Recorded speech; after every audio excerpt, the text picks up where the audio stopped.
আসসালামু আলাইকুম সুপ্রিয় দেশবাসী। অবশেষে ভারত লীগ, হাসিনা লীগ, জঙ্গি লীগ, উলেমা হাসিনা লীগ, পৃথিবীর সবচেয়ে নিকৃষ্ট লীগ বাংলাদেশ থেকে নিষিদ্ধ হলো। এই জন্য বাংলাদেশের ছাত্র জনতা এবং দেশবাসীকে ধন্যবাদ এবং অভিনন্দন।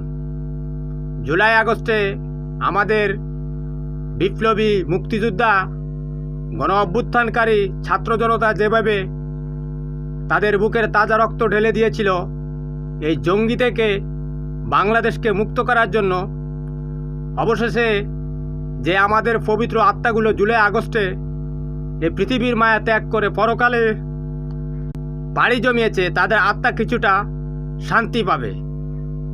ভারত লীগ, তোমরা ভারতেই থাকো, সেখানে মোদির কোলে বসে থাকো।